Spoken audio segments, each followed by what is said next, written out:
When most kids were barely thinking about what they were going to be when they grew up, Chin Kim already knew. He was there. Korean-born Chin Kim came to this country at the age of 13 as a child prodigy violinist, and his accomplishments did not stop there. His accolades include performing with conductor Leonard Slatkin of the St. Louis Orchestra and a national broadcast of his performance on PBS.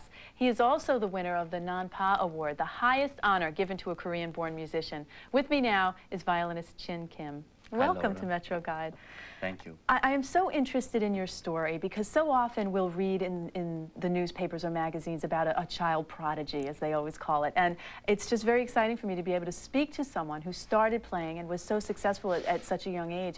Now, when you started playing when you were like 4 years old or 5 years old? I was 5, just turned 5. How do you know at that age that you are talented in the violin and even that you want to play it? How do you know what a violin is at that age? Well, actually, I didn't even know that I wanted violin, and I didn't know that I really wanted music. But it was my mom who told me that I wanted it. Your mother? Because out of all the records that we had in our house, both of my parents loved classical music.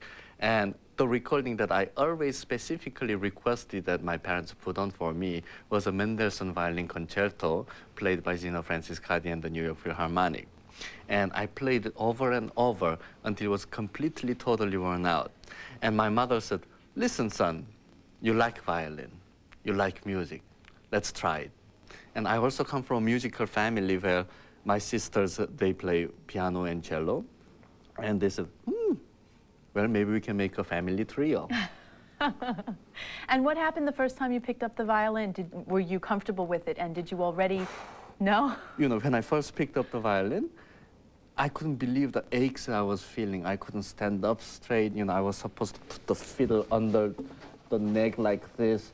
I didn't even know how to hold the violin. So, I mean, you know, when I hold the bow, I'm holding it like I'm holding onto a gigantic something, right? And I'm playing.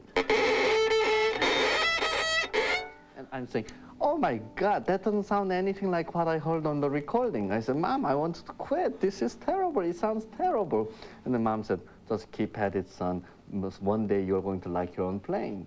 So after a couple of months and some instructions, you know, I started to look for a good sound and said, slight improvement. But then at that point, I figured out that I can do it. And then I stuck with it. And now, an interesting thing is you actually came to the United States at, I think you were 12 or 14 years old. Your family sent you here to study?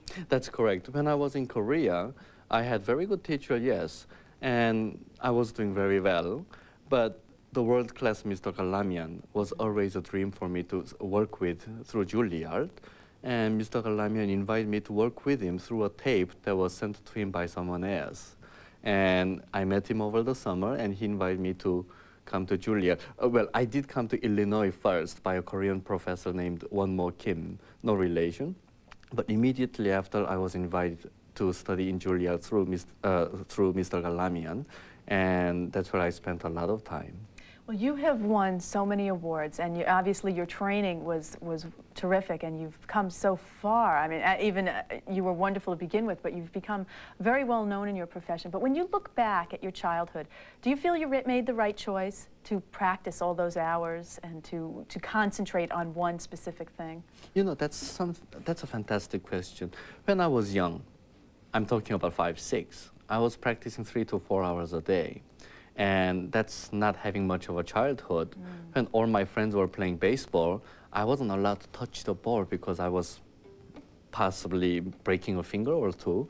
So I wasn't aware, I wasn't able to play with my friends, except maybe, you know, visit for half an hour. That's about it. But, you know, looking back, if I didn't have that kind of training when I was young, I would not have the kind of playing that I am able to do now. So I can't say it's a right choice or wrong choice, but it worked very well for me. What would you say to parents to get their children interested in classical music? Is there anything parents can do to have perhaps another prodigy come from perhaps the United States? I believe it is interest and exposure. Have them exposed to classical music, if that's what the parents would like them to do. Have them listen to records and take them to concerts and see how the child shows interest. If the child shows interest, give them a fiddle, give them a piano, whatever, and, start them on and see what happens. If they show no interest, please don't bother. That's a great answer. Well, I am so looking forward to hearing you play in just a few moments. So I want to thank you for being here, and we'll hear a song from you in just a few moments. Thank you, we will. If you would like to see Chin Kim in concert, you can. He'll be appearing at Mannes College Concert Hall on West 85th Street in Manhattan on Saturday, February the 17th. For more information, please call 212-580-0210. Well, our Metro pick of the week is Public Monuments. Yes, that's what I said, Public Monuments. The Montclair Art Museum of New Jersey is currently wonderful tunes from Chin Kim.